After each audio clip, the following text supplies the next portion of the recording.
बैठे सिंहासन पर राम, मजाक हनुमत से तब कैले कृपा निधान। बात तो समय का बात, जौने समय भगवान रामचंद्र जी के वनवास भयल रहल, साथ में लक्ष्मण जी सीता मैया 14 बरिस जंगल में बिताई के वापस अयोध्या नगरी में अइलन। तो एक दिन भगवान के ससुरारी वाले मतलब सीता जी के मायके वाले जनकपुर के लोग कहले कि कहो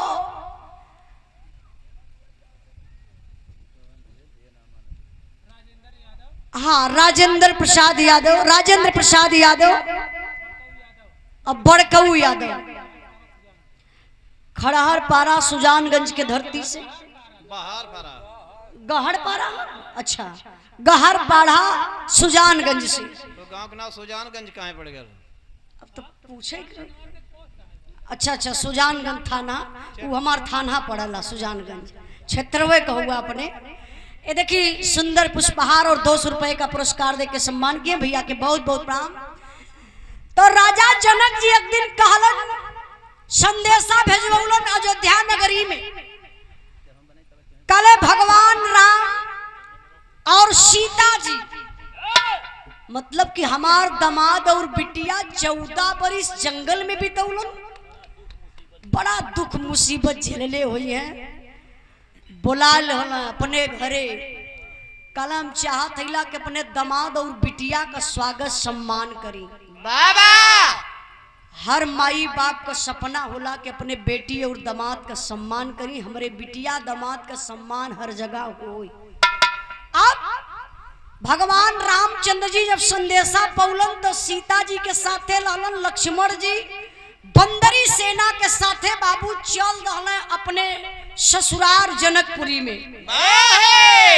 जाय के वहां बैठल हुए सीता जी के सखिया सहेली सब अली, भगवान राम से मजाक करे लगली। बगलिए में बैठल हनुमान जी एक बेरी भगवान का मुहवा ताक तो एक बेरी जवन सीता जी का सहेली सब रहली उन्हां लोन के ऐसे ताक ले हनुमान जी ताका ना वनन के लैनी आवा। हाँ इहो संगवा गल। भगवान राम सोचत हुए कि हनुमान आज कुछ बदलल लगत हुआ। तो हनुमान जी के जान तो मन में चलत का रहल, हनुमान जी के मन में एक सवाल चलत रहल, कहाँ प्रभु भगवान राम का बियाह भयल बा। अब प्रभु जी का बड़ी मजा बा, सब सखिया सहेली सीता जी के आई के भगवान से मजाक करत है, अगर हमरो बियाह भयल रहत हो तो हमरो सड़वाई नौती कोरम बैठती, हमरो सड़वाई हमसे मजाक करती। इस बात को बाबू भगवान रामचंद्र जी समझ गए। कहना ओ मेरे भक्त हनुमान को औरत की जरूरत है, नीयत खराब हो रही है। हनुमान जी ससुरारी के बारे में सोच रहे हैं। बस भगवान रामचंद्र जी की बात दिल में घर बना लो। भगवान रामचंद्र जी अपने अपने ससुरारी से अइला अयोध्या नगरी तो सबसे पहले दरबार लगौलन। बाबा वो दरबार में सब लोग आई के बैठल बा, भालू बानर सब बैठल बा। भगवान रामचंद्र जी सिंहासन पर बैठल एगो सवाल करत हो, लोगन के बतावत कहूँ यही भाव पर सम्मान के बड़का भैया मुलायम यादव ग्राम गोधुआ मुंगरा बादशाहपुर के धरती से 100 रुपए का पुरस्कार, बहुत बहुत धन्यवाद। कहना है क्या?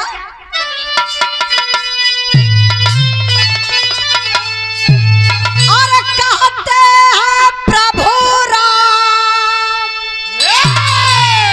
और कहते हैं प्रभु राम मेरा बिछाने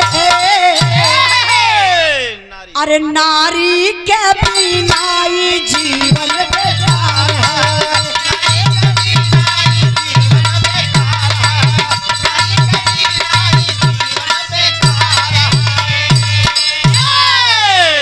भगवान राम कले कि आज की सभा यहीं से शुरू हो रही है। जीव जन जानते इंसान सबके जिंदगी में एक जोड़ा का जरूरत पड़ेले। वो का करे खातिर नरबात नारी। देखा अब इनके जोड़ा का मतलब ना समझ में होता। जोड़ा का मतलब अगर जिंदगी में बियाह शादी ना कैला अकेले जिंदगी बिता देला तो जिंदगी का कोनो मोल नहीं बा। जिंदगी के गाड़ी में दो पहिया जेके पति पत्नी के रूप में देखल जाला। एक एक जने दूध रखले हम। अब तो हर जवाब हम ना दे पाई। हम गाय लेवे था 2 ठे केहू रखले रहे चाहे 4 ठे रखले रहे, उससे हमसे का मतलब। अच्छा देखी भगवान राम कहले कि आज का मेरा यही विचार है, जीव जंत सबके जिंदगी में एक जोड़ा की जरूरत है, एक नारी का जरूरत बा। अब जितना बंदरी सेना अब बानर न हो, बानर का जात उठ के लगना वैसा भवे में कूद है। वाह प्रभु जी, वाह प्रभु जी, वाह प्रभु जी, वाह प्रभु जी, वाह प्रभु जी। ढेला नहीं गिरे, ठीक ना। टाइम से काम हो और समय से हो तो मजा आई। पगलन मतिन कुछ भी नहीं हो जाए। खाली पैसा रोज बढ़ावे के चाहिए, पैसा सबसे ज्यादा चाहिए और काम सबसे घटिया रहे चली। अब वाह प्रभु जी सारे बंदरी सेना खड़ा हो गए। भगवान राम कहला आप लोग बैठिए बैठिए बैठिए। बंदरी सेना बैठो। एक बात और है, भगवान राम फिर का कहला मास्टर साहब,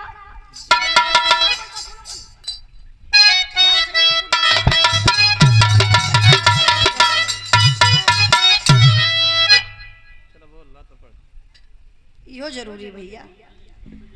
ये देखिए हमारे बड़े भैया रंजीत यादव पुत्र आत्मा राम यादव सराय फत्तू के धरती से बड़े भैया जी की तरफ से 100 रुपए का पुरस्कार। भैया के बहुत बहुत प्रणाम।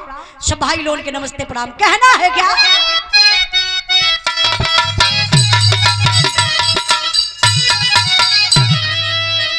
जामवंत भीषण सभा में विराज, आसन पर कपिराज अंगद भी साजे। नल नील सल सब अयोध्या सलामी, नल नील सल सब अयोध्या सलामी। सभा बीच बोले हरि कोमल वाणी, करूंगा कपी के शादी की अगुवाई, करूंगा कपी के शादी की अगुवाई। इनके कपारे पर सहरा बधाई। भगवान राम बोले सुनिए एक बात और, आज मैं सोच रहा हूं कि हनुमान जी की शादी करवा दूं। अरे बाप रे बप्पा, बानरी सेना और खुश। जितना भालू बानर रहला सभा में सब उठ के नाचे लगल। जामवंत और जामवंत का कइल टेंशन में हम अड़ियाए के बैठ गइल। कहला हनुमान जी का बियाह होई तो मां समधी का काम हम करबे। बोलो 2-4 गो छोटका छोटका बनरा आइल ठेली देला। कहला सुना हनुमान जी के बियाहे में सहबल्ला हम बनबे। अच्छा तो यह बहन बात विचार होत बा, लेकिन हनुमान जी का मूड़ी ऐसे लटकत बा। भगवान राम कहले कि हनुमान जी सारे लोग शादी की बात सुन करके खुश हैं और हनुमान जी का सर झुक रहा है, आखिर क्यों? भगवान राम हनुमान जी के अपने पास में बुलौना, कहला अरे मेरे भक्त हनुमान आइए मेरे पास में बैठ जाइए, क्या प्रॉब्लम है? शादी की बात सुन करके सारे बंदर खुश हैं, लेकिन तुम उदास क्यों है? क्या हुआ? तब भगवान हनुमान जी से बात कहलन। का कहलन? एक लाइन तर्ज लगल।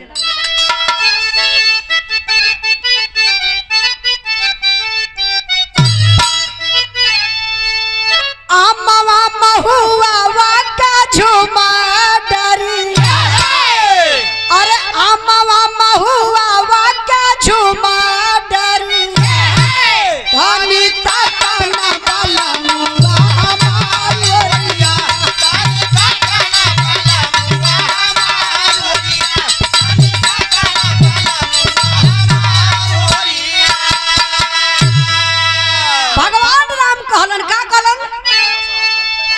हमसे ना सहात बातो हार पीरावा, अरे हमसे ना सहात बातो हार पीरावा, अब ना सहा बापी पतिया जुझार पीरावा, अब ना साहबा की पतिया जुझार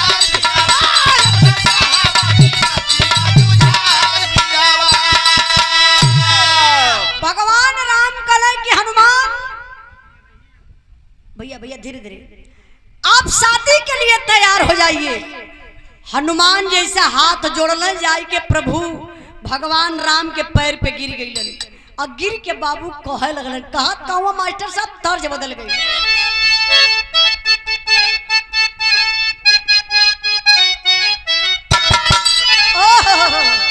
एक तर्ज के चाचा दादा लोग जरूर सुन ले हुई हैं। एक गीत के स्वर्गीय रामदेव गुरु अपने जमाने में बड़ा लहाई के गावत रहलन। गीत बा गुरु जी का अंदाज बा हमार कैसे, अरे चलता चलात मोरा पौआ पिरैल भैया गोकुल हो मैया के तनी बदूर भैया,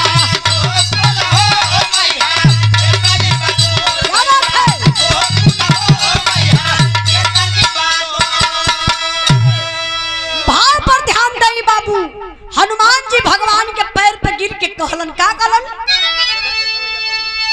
अरे जगत के खेवैया प्रभु दैला दोहैया नैया।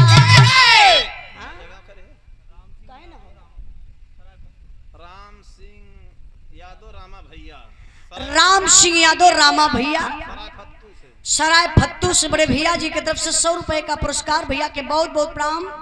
Vishwakarma hardware and electronics building material supplier बड़े भैया हरिश्चंद्र विश्वकर्मा जी की तरफ से 100 रुपए का पुरस्कार।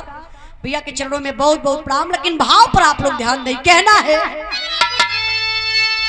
अरे जगत के खेवैया प्रभु दैला दोहैया नैया पोरा जानी हो हमारा मजधार नैया।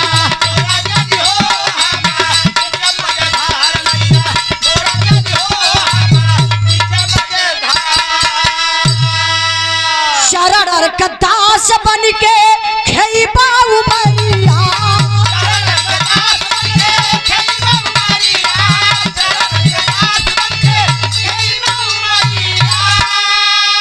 हमारा के चाही नहीं कौनो मेहरिया,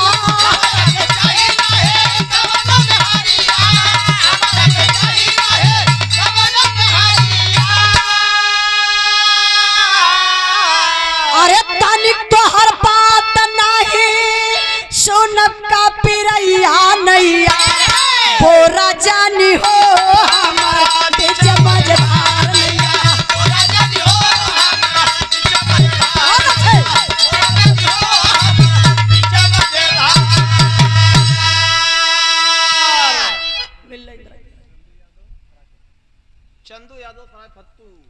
चंदू यादव सराय फत्तू से आपके तरफ से 100 रुपए का पुरस्कार। आपके चरणों में बहुत बहुत प्रणाम। सब भाई लोगों के नमस्ते प्रणाम। अच्छा जवानी अमन गावत बनी आप लोगों के फरिया जाता ना, अच्छा शब्द क्लियर होता, दिल से बहुत बहुत धन्यवाद। अब बड़े प्रेम से आप लोग बैठल हुआ काम है कौन है भैया, काहे कभी कुछ बोल देला यार। आज सोता है कि याद बैठ के भी रहा सुना, इहो एक ठे बड़का काम है जो जितना आप लोग प्रेम से बैठ के, अरे आजकल शांति बनावे के केहू कहाँ काम करत बा, सब शांत रहा था मोबाइल क्यों ना बोलो था। आजकल हम कहिला कि जौन इंसान अपने अंदर धैर्य बना ले, शांति बनाए के बैठे सीख लस, समझे कि पूरी दुनिया जीत जाई। लेकिन कुछ इंसान तो ऐसा होला दलिद्र की एक दिन 500 इनाम भी रखले रही हम कि अगर एक जने हमारे पार्टी में हंस दी है तो उनके 500 इनाम देवे। यही से फोन करके कहा तो चचा जानत हुआ 26 से समोसा ले लिए। देखा अब अलगा नया नया उभैल है, कहा तो मेरा 26 टे समोसा ले लिए और एक ठे उस ठंडा ले लिए आधा लीटर वाला और 2 ठे छोला ले के अपन जाए के खाए के तान के सुता। अब बतावा तब का 2 टे सायराडी भी ले ली है। अरे ये कल्लू हमरे मास्टर साहब। अच्छा बिरहा बिगड़ जाइए इनकी ओर जरूरत बिरहा बिगड़ जाई कहानियां भटक जाइए आप लोग। हमार बिरहा कहाँ पहुंचल है भैया? 26 टे समोसा पे बिरहा कहाँ रही है? यही मन हम पूछा था देखी कि आप लोग बिरहावा देखत हुआ कि सुनत हुआ? कहा चचा बिरहा कहाँ रही है? गड़बड़ा गई बात। ओ चोरी पकड़ा गई। आप लोग एक मतलब बिरहा सुनत ना रहा है। हाँ बिरहा देखत हूँ लोग। अब से सुना लो अगर आप भटकी बिरहा तो गलती हमार ना गलती आप लोगों ने करे। हम फिर पूछो आप लोगों के बतावे के पड़ी कि हमार बिरहा कहाँ पहुँचल है। क्यों हो ऐसा पीर की बता दे हमार बिरहा कहाँ पहुँचल है ना। अच्छा वो चचा हाथ उठावत हो चला पूरी महफिल का चचा लाज बचा लहला। बहुत बहुत दिल से धन्यवाद। ईमानदारी से आप लोग सुनी देखी नहीं बाहर मत जा। ए चचा कहाँ जात हुआ? कहाँ भोजन? अच्छा अच्छा ठीक चला चाचा के डिस्टर्ब कैले रहा है। काहे से चाचा से उलट उलट बतियावत रहा। चाचा सुनल भी चाहता ना सुनी न पावत रहा। अच्छा यही बिरहा अब से आप लोग पकड़ लई। अब हम भुलाई तो फिर आप लोग बताइबा। बिरहा हमार पहुंचल यो हनुमान जी भगवान राम के पैर पे गिर के कल हे प्रभु जी हमरे शादी के बारे में आप मत सोची। शादी बर्बादी है। हमार जिंदगी आप बर्बाद मत करी। हम जिंदगी भर आपके चरण का धूल बन के रह लेबे आपके सेवक बन के रहबे। शादी विवाह जिंदगी में कभो ना करबे। भगवान राम कहला हनुमान जी घबराओ मत पहले सुनो शादी किससे करवा रहे हैं वो लड़की कौन है। तब हनुमान जी भगवान राम के नीचे से ऊपर ताकत हुआ कहना प्रभु जी इतना जल्दीबाजी में लड़कियों देख ले का। हनुमान जी कहले प्रभु जी कौन लड़की कैसे हमार बियाह होता? तब भगवान रामचंद्र जी बतावत हूँ क्या बताऊंगा।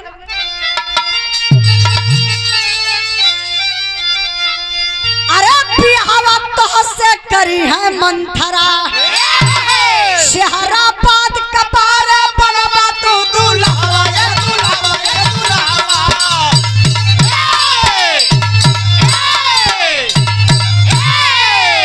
कहा बिहावा तो से करी है मंथरा शहराबाद कपारे बनवा तू दुल्हवा।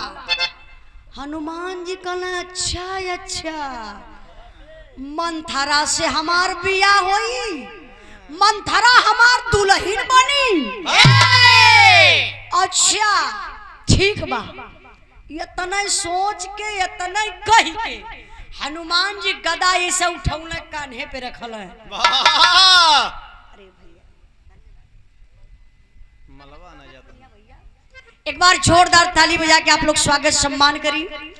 देखा माला ई प्रेम बा माला अपने पैसा का खरीद के लिए हो। अरे पैसा का ना खरीद के लिए आल हम बाबूजी के चढ़ा लालू है मला उतार धैले रहना है कि उजाला पहनाई। आज ना कुछ बोलो भैया मुंह बा कुछ भी बोल देत हुआ लेकिन माला बेचारू खरीद के भैया लिया लला है। ये मान का सम्मान करे बदे दुनिया में हम बताइला चचा इज्जत सम्मान कहीं बाजार में बिकेला नहीं। तब कहाँ मिलेला? इज्जत लिहल जाला और इज्जत दिहल जाला।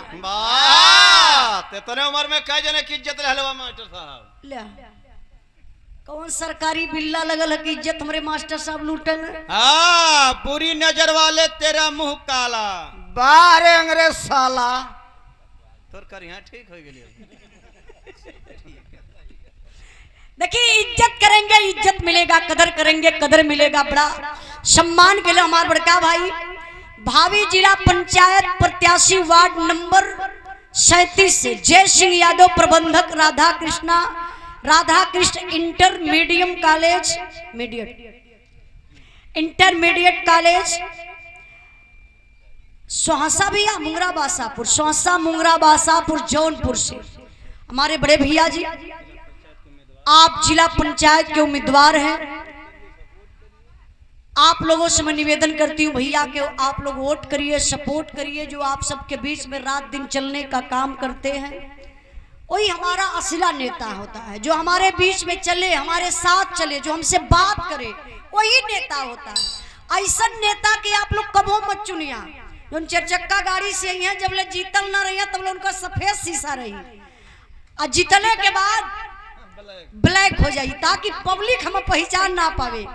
तो उस नेता को आप लोग चुनिए। और जिस दिन आप लोग उस नेता को चुनेंगे जो जमीन पर चल करके प्रचार प्रसार करता है, शायद उस दिन से आपके क्षेत्र का आपका विकास होना शुरू हो जाएगा। बहुत बहुत भैया के धन्यवाद। सुंदर पुष्पहार और 500 रुपए का पुरस्कार देकर के सम्मान किए। सब भाई लोगों के नमस्ते प्रणाम। आप बिरहा बतावा कहाँ पहुंचल रही है? अब तो पकड़ ले होगा। हाँ आप जान गई। देखला ना प्रमोद भैया, अब लोग ईमानदारी से सुनने लगना।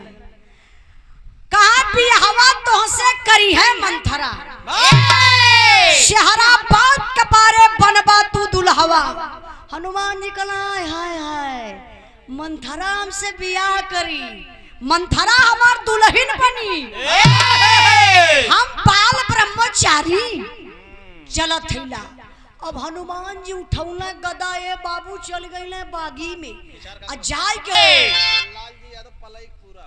लाल जी यादव पलई के पूरा से बड़े भैया जी की तरफ से 100 रुपए का पुरस्कार है। गीत के भाव पर आपके चरणों में बहुत बहुत प्रणाम। सब भाई लोगों के नमस्ते प्रणाम। कहना है क्या? ए सुन के बात राम का विचार का पिरैया ओ नैया भवार में फंसी, नैया भवार में फंसी, गोरी है मोर धर्म वरा घुरैया ओ नैया भवार में फंसी, गोरी है मोर धर्म वरा घुरैया ओ नैया भवार में फंसी, गोरी है मोर धर्म वरा घुरैया ओ नैया भवार में फंसी। अरे हंसी जमाना हमके ताना सब मारी,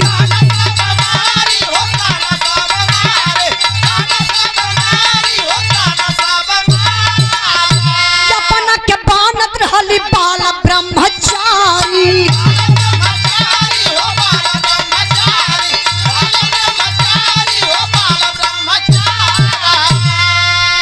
लगता बिगाड़ी दी हमारो बुढ़ैया हो नैया भवार में पड़ी, नैया भवार में पड़ी, बोरी है मोर धर्म वरा घुरैया हो नैया भवार में पड़ी।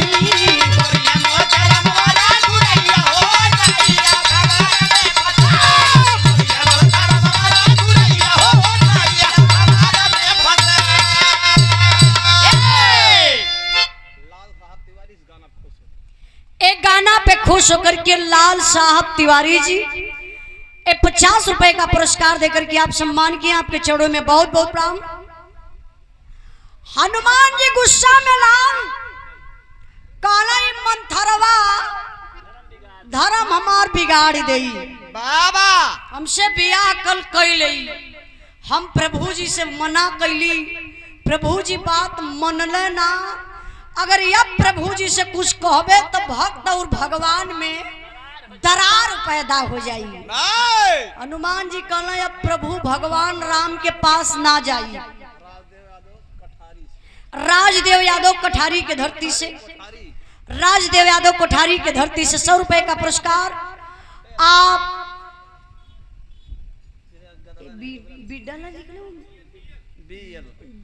बीएल अच्छा अच्छा बीएल यादव। और क्या लिख लिया भैया? चश्मा दे चश्मा नहीं तनी आप बता दे, हमें पढ़े में आसान हो जाए। एडवोकेट लिख लिया। अरे समझ गई समझ गई। अलग अलग सबका राइटिंग होला, दिमाग को भी फर्क होला। ला तू ही पढ़ता भैया। बीएल यादव एडवोकेट साहब, आप सराय फत्तू से ग्राम न्यायालय तहसील मछली सार जौनपुर से भैया की तरफ से 200 रुपए का पुरस्कार। बहुत बहुत आपके चरणों में प्रणाम। सब भाई लोगों के नमस्ते प्रणाम।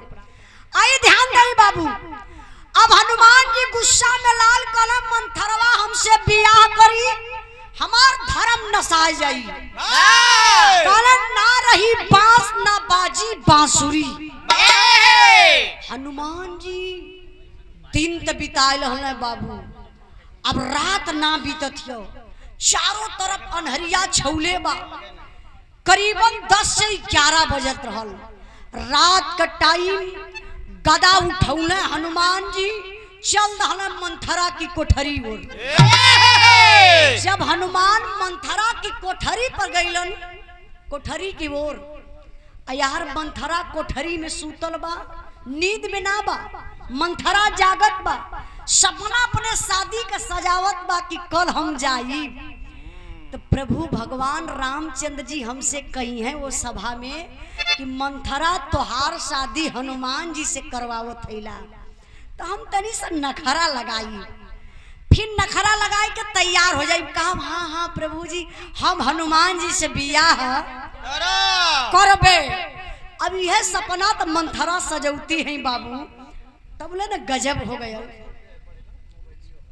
अच्छा 100 रुपए का पुरस्कार दीपक कुमार यादव, दयाशंकर यादव, इसी ग्राम सभा के आप निवासी हैं। सूरत से आप बिरहा को लाइव देख रहे हैं, भैया को बहुत बहुत धन्यवाद प्रणाम। 100 रुपए का पुरस्कार अरविंद यादव, ग्राम बदलापुर जौनपुर। आप सूरत में है इस समय भाई और लाइव बिरहा को देख रहे हैं, सुन रहे हैं। मोबाइलियो डाल मिला। चला तब तो ठीक है, ये पट्ठा के काम आई। कहा से इनके पास 2-4 गो वैकेंसी निकल ही हो। बहुत बहुत धन्यवाद की आई। मंथरा अपने कोठरी में सोचत बा, का सोचत बा मास्टर साहब?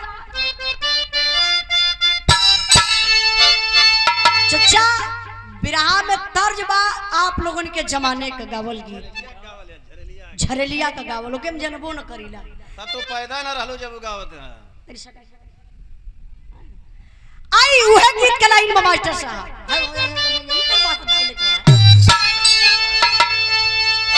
देई के अखिया में हम कजरा मरब सब की वरिया नजरा, कोई का करिया कोई का करिया कोई का करिया। देई के अखिया में हम कजरा मरब सब की वरिया नजरा, कोई का करिया कोई का करिया। मंथरा सोचत बका हाथे कंगना मोरे बधाई, दहिया हरदी से रंगाई, सुहानी रात होई है, सुहानी रात होई है, सुहानी रात होई है।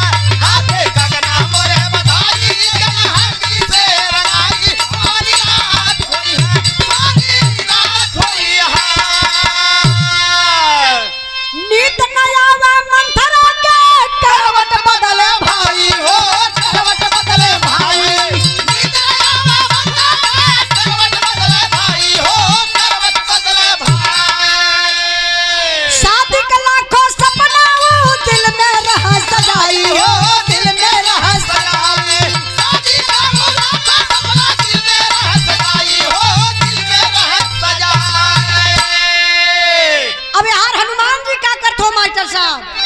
कैले रतिया के समय जहाँ मंथरा लू गैया, सुहानी रात होई है, सुहानी रात होई है, सुहानी रात होई है।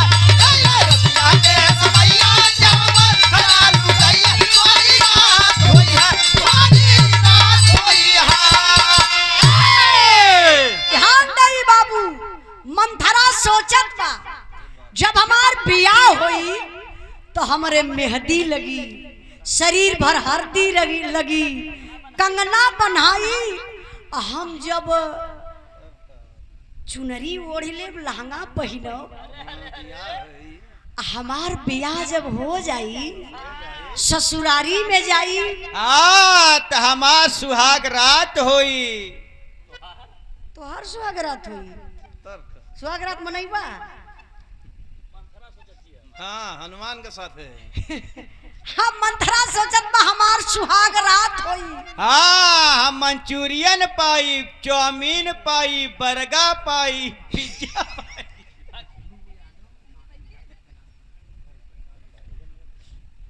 कबो कबो ढेर बनावे में बिगड़ जाला। अच्छा एक बात आप लोग बतावा, वो समय मंचूरियन चलत रहल होई? भगवान के जमाना में बर्फी भी चलत रहल होई कि ना चच्चा? नहीं भैया वो चलता लट्टू लट्टू देसी गुड़। अरे भैया एकदम पक्का बतौला हुआ ये जमाने का, लेकिन बात तो है जमाने का जानत हुआ। ये भैया बतौला कि पहले देसी गुड़ चले। कब का लड़ुआ चला, लड़ुआ वो का होला? वो गोल गोल रहा है। सही करिया सही में। कब का जोखन भाई पूछा वो जमाने खैले हम। अच्छा लड्डू, पागल लड्डू के बोलल जाला। वो खैले हम बतावा तो ना हम। अच्छा देखी लोग सोचत हवे, सॉरी लोग ना मंथरा सोचत बा कि हम सुहाग रात में जाई तो हनुमान जी हमार घुंघुटा उठाई है, हमसे बोली है। तो पहले हनुमान जी बोली है कि हम बोलो। अरे ना ना ना, हम मेहरारू है तनी से नखरा लगाई, फिर हनुमान जी से बोले बतियावे। अब अहिन तई भैया कल्पना करती है मंथरा, और तब ले यार हनुमान जी जाए के दुआरी पे खड़ा हुआ, वह दरवाजा खटखटावत हो। मंथरा, ए मंथरा, अरे मंथरा, खोलो दरवाजा। अच्छा ये बतिया मंथरा सुने, लेकिन वो कल्पना में ले कहा ऐसे हमार हनुमान जी आई हैं, दरवाजा खटखटाई हैं, तो हम जाई खोलब। और सही में हनुमान जी बाहरे खड़ा हुआ। जब 3-4 बेरी बोलौला मंथरा दरवाजा खोलो, मंथरा दरवाजा खोलो, मंथरा दरवाजा ना खोलली। हनुमान जी गुस्सा में लाल अपन वह गदा उठौले, कहला जय श्री राम, जय श्री राम कह के मरना एक गदा में। दरवाजा टूट गया, दरवाजा टूट के छटक के हो दे गया, द्वार खुल गई। हनुमान जी गदा ले हले ऐसे रे हनुमान न हो घुसत हवा कोठरी में। मंथरा देखलस, अब मंथरा खुश कहती है अरे नाथ जी आप एक रात ना बर्दाश्त कर पौला। हनुमान जी कहला नाथ ना नथुनी, पहले इधर आओ, आओ इधर। मंथरा कहती है ई हमार होखे वाला पति गुस्सा में की ऐसे कर बतिए बा। देखा नारी है ना, मंथरा ऐसे सर पे रखलस पल्लू, आ जाय के मंथरा हनुमान जी का पैरवा छुअल चहलस बाबू। तबले गुस्सा में लाल हनुमान जी एक केहुनी उठौले, आ केहुनी उठाई के निहुरल मंथरा के पीठी पर, कहला जय श्री राम। अच्छा मंथरा के मरबो करत जय श्री राम काहे के। अच्छा तो मंथरा के मार के पूछो तुम बोल बियाह करबी, तो मंथरा बेचारी का सोचे कि हमके काहे मारत हवा। अचानक आए कि अगर आपल उनके केहू मारे लगे तो आप लोग का सोचबा, पहले कुछ जानकारी हो गई जाई। अब मंथरा सोचत बा हमरे बियाहे का चर्चा होत रहल, हमर बियाह पड़ल बा, इनसे हमार बियाह होई, मुके मारत हुआ। कहे प्रभु जी काहे मारत हुआ? हनुमान जी कहना बोल बियाह करबी? कहे हाँ प्रभु जी हम बियाहवा तो वहीं से करबे। तबले लेबा न देबा हनुमान जी फिर मरना ये केहुनी। अब मंथरा सोचे लगल, कहला सीता मुँह फुकौना मार के हमार पीठ उठ तोड़ दे, बियाहवे रह जाई। अब मंथरा डराई गई, जाय गई कोने खड़ी भइल। तब हनुमान जी गुस्सा में लाल एगो बात कहलन। अच्छा वो बात का कहलन मास्टर साहब? अरे बाप रे बाप, देखिए हम खोजी है ही से नाम है ये आपका राइटिंग है का? हाँ हाँ ध्रुव यादव से पढ़े ले। ध्रुव यादव नाती हैं बाबूजी के, और श्री डॉक्टर कैलाश भैया कैलाश नाथ यादव आशापुर से। ये 100 रुपए का पुरस्कार आपके चरणों में बहुत बहुत प्रणाम, आशीर्वाद बनल रहे। तनी आई बिरहा पर ध्यान दई। हनुमान जी अब इन गुस्सा में हवा, अब मंथरा कोने खड़ी बा। हनुमान जी कैलन का मास्टर साहब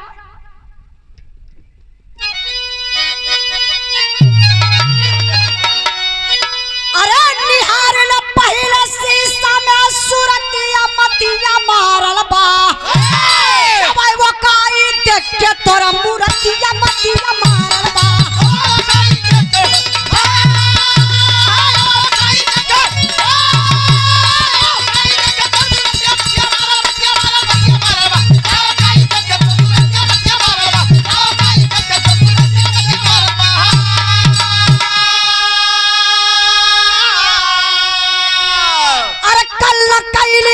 नकारा सभा क्या दर मनावा हो करब यही दुनिया से सारा तोरा सपनावा हो मरल मुक्का कर गइल बा छतिया मतिया मारल बा डरा गइल बा औरत कई छतिया मतिया मारल बा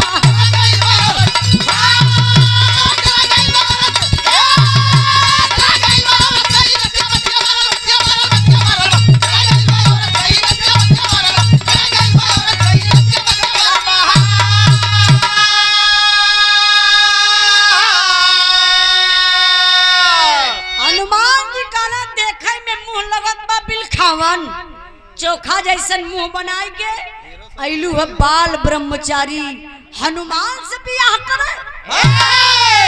सुन ले मंथरा, आज शादी से पहले ई सम्मान तोर कैली है, अब इन बहुत कम मरली है। अगर हमसे बियाह कैल हली ले चला बेटे बने तो के ओनज के मुआए दे। कहा बियाह के बाद सारा कल्पना कई के सोच ले कि जब हमसे तू बियाह कर लेबी तो फिर तोर का हालात हम करबे। अकले तना ना बियाहे के बाद का बतिये छोड़ा। कल प्रभु भगवान रामचंद्र जी के दरबार में आए।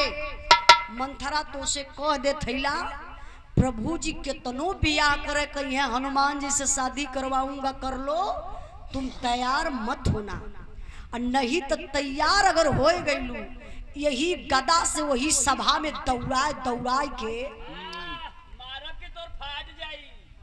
बोलला। तो अमर बहादुर यादव धरहरा के धरती से 100 रुपए का पुरस्कार देकर सम्मान कैलन।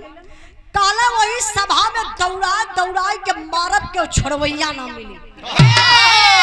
मंथरा डराई गई।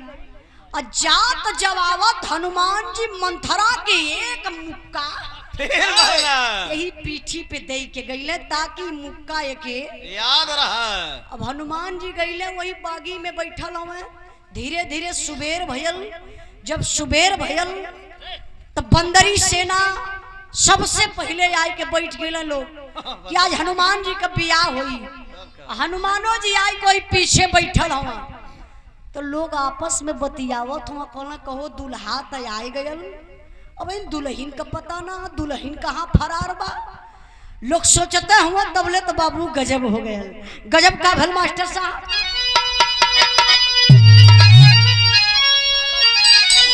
अरे मारल चोर वासल पहुलवा भैया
काहे हनुमान जी इतना मरले हुआ वो हल्दी प्याज छोप के बेचारी धीरे धीरे वही सभा में जाती है।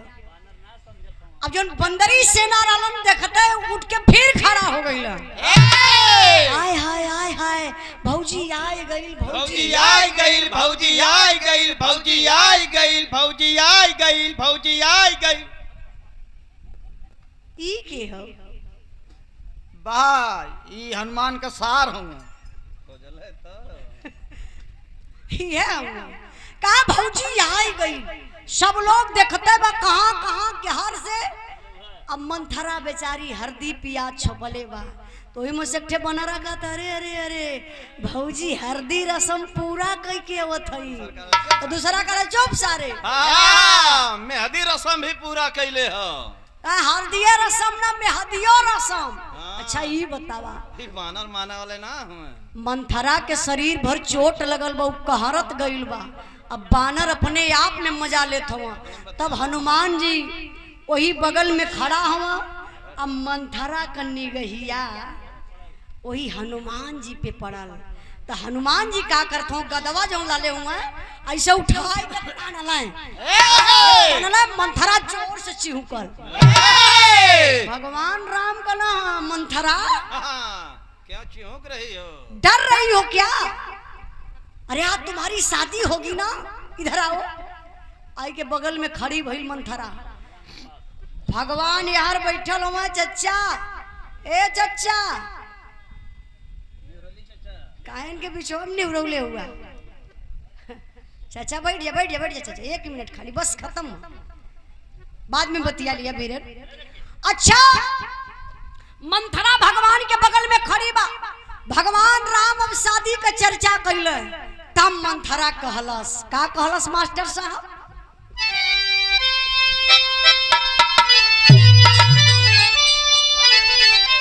अरे रतिया के घर में घुस के मरला बनरा रोवे राम के समनवा बेचारी मंथरा।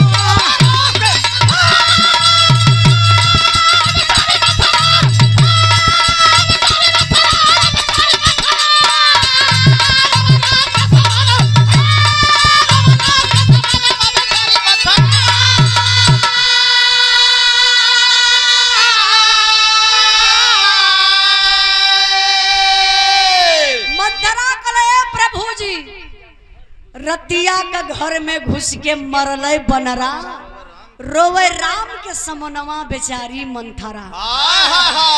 काहे प्रभु जी आप कई भक्त हनुमान हुआ बियाह आज करे के रहले तब का रतिया में घुस के बेइज्जत कईना है।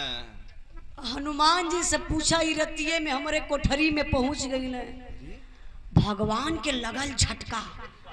भगवान कहले कि हनुमान मेरा भक्त है, इतनी बड़ी गलती कैसे कर सकता? शादी आज होने वाली है और एक दिन पहले मंथरा की कोठरी में पहुंच गया हनुमान। भगवान राम कहले कि अरे मेरे भक्त हनुमान इधर आओ। अच्छा हनुमान जी ऐसे गदा धैले हुआ, मुड़ी नीचे कैले अइले भगवान के सामने खड़ा हो गई। कहना जी प्रभु जी, कहना जी प्रभु जी नहीं हनुमान जी एक बात साफ साफ बताना। शादी का चर्चा, शादी आज होने वाली थी, एक दिन पहले मंथरा की कोठरी में तुम क्यों चली गई? कहना प्रभु जी सिखाए गए। अब हनुमान जी बोलते ना हुआ। भगवान राम कहले बोलो बोलो क्यों गए थे?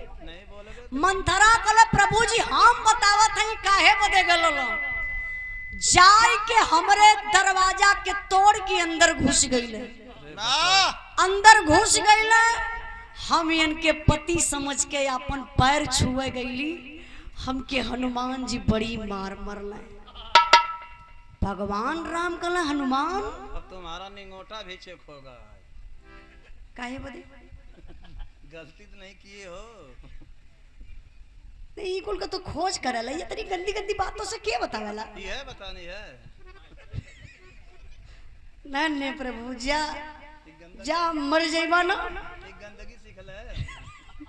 राय चचा सही कहला कि मर जिए तो न इनके स्वर्गवे में जगह मिली न नरकवे में जगह मिली। तब का वही गेटे पे चौकी लगी बाहरे काहे सबकर हिसाब लेवे खातिर। हाँ कि कह जने के अपन बहिन देहले हवन। बहुत बढ़िया। अच्छा देखिए हमार बात सुनी, इन्होंने को बात छोड़ा। भगवान राम कहला कि हनुमान जब शादी नहीं करना था तो क्यों मारी मंथरा को, क्यों मारी बोलो बोलो। अब हनुमान जी कुछ ना बोलत हुआ, हनुमान जी मुड़ी नीचे कैले चल गईले। तब भगवान एगो बात कहलन, का कहला मास्टर साहब? कहा भगवान गुस्सा के पाला वीर से शादी बियाह भी होला तकदीर से। अरे रहा ब्रह्मचारी तोहरा लिखल बलिलरा रोवे राम के समनवा बेचारी मंथरा।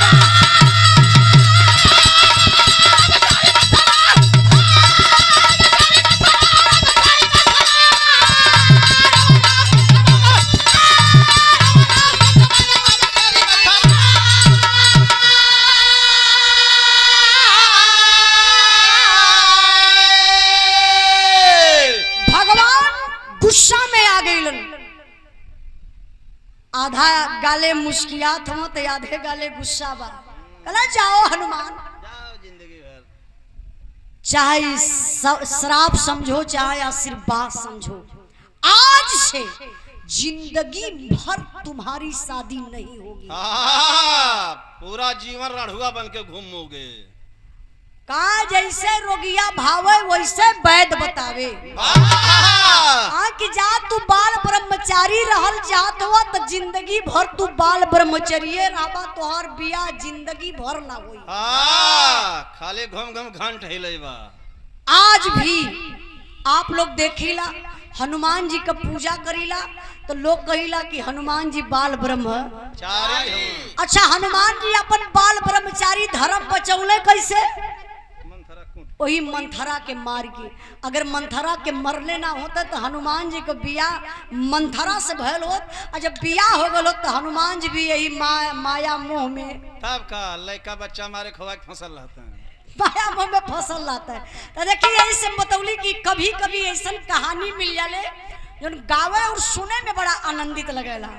तो हनुमान जी अपन बाल ब्रह्मचारी बचौलन तो वही मंथरा के मार के, नहीं तो हनुमानो जी सबके बराबर हो गलो। तो आज लोग पूजा करीला करीला हनुमान जी बड़ा शक्तिशाली हुआ, बाल ब्रह्मचारी हुआ। लेकिन आप लोगों से निवेदन करो कि आप लोग हनुमान जी का पूजा पाठ करिया, नकल मत करिया कि हम बिया ना करा तो आप लोग जिंदगी भर रढ़ुआ रह जीवा। रढ़ुआ राज भी चलत है। रड़ुआ का होला जे करे क्या होना रहला ओके रड़ुआ कहल जाला।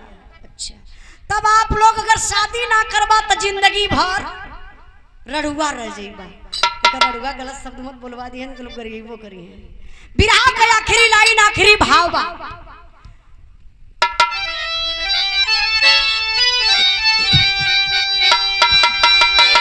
पान मंगा दी पान। अच्छा भैया अगर पान हो सुरेश खुदे रख लिया गुटका उटका। हाँ पान गुटका नहीं, अगर पान हो तो तनी हमारे मास्टर साहब के दे दा लोग। अब हम खिया देते। अगर पान न हो तो सीसी भोला ना 70-80 रुपया का, 80 बतावा 80 रुपया के इनके सीसी लिया के दे दा।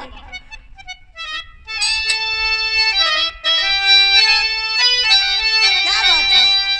गुरु बिहारी गुरु गणेश गुरु राम लाल गुणकारी, स्वर्ग गए चंद्रिका कवि मुन्ना जी बने पुजारी। अरे बिहावा तो से करी है मंथरा, उजाला मुसाफिर का की है बाबी रहावा। बिहावा तो से करी है मंथरा, उजाला मुसाफिर का की है बाबी रहावा।